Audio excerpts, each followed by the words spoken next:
Coalification. Coalification is where the plant remain is compressed to remove out oxygen remaining in the plant and forming different ranks of coal. There are lignites, sub-bituminous, bituminous, and anthracite coals.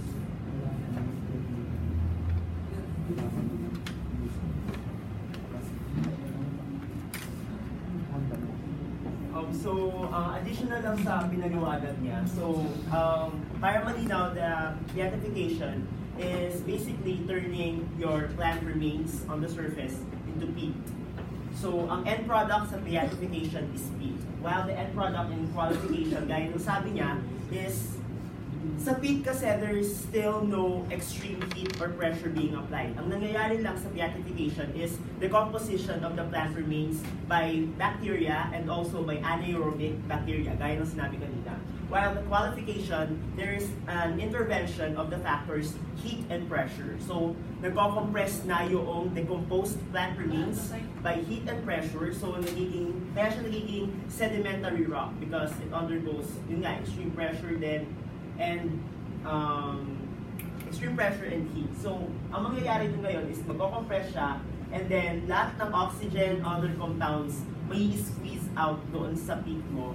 And then, when it dries, it will form coal. And then, it will form different ranks of coal based doon sa naging process ng coalification. So, here is Charles Nangin to explain the ranks of coal. So there are 4 major ranks of coal.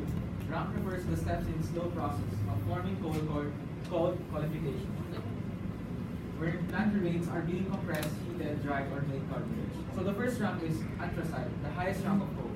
It is a hard, brittle, and black, lustrous coal, often referred to as hard coal, containing a high percentage of fixed carbon and a low percentage of volatile carbon. The carbon content of anthracite is 92% to 98%.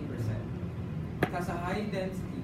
It has the highest energy density of all the coals, and when you ignite this coal, it's difficult. It burns with a short, blue, and smokeless flame. And this coal is often used in power generation. The second rank is bituminous coal, the middle rank of coal between anthracite and sub-bituminous coal. It usually has a higher heating value, and it is the most common type of coal used in electricity generation in the United States. Bituminous coal appears shiny and smooth generally, but has layers. So kung nakita nyo dito, may mga layers siya. Tapos, para makatulong sa mga tama, para ma-identify siya, ito siyang bituminous coal is meron siyang mga defined bonds of bright and dull materials dito sa mga seams. Kung makita nyo, parang shiny siya. So, nakakatulong yung para ma-identify this bituminous coal. It is an organic sedimentary rock formed by diagenesis. So, diagenesis is a change of sediment into a different kind of sedimentary rock during and after lithification. So ito palang coal na to is a dangerous mix. It is known for releasing the largest amount of fire damp. So fire damp is a dangerous mixture of gases that can cause underground explosions. So parang pag minamine ko ng mga miners, sobrang silang cautious kasi sobrang marami siyang mixture na din.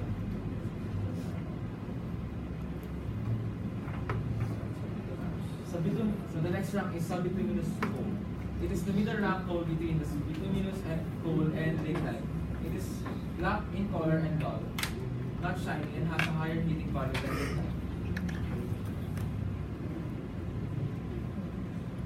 So its carbon content is 35% to 45%, and uses primarily as fuel for steam electric power generation.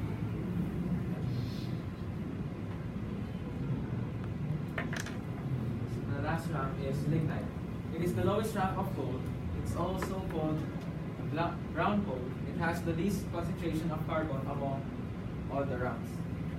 So its carbon content is 60% to 70%. And it's also used for steam electric power generation. So the next one is peat. But peat is not a coal. Peat is not an actual coal itself. Peat is sometimes composed of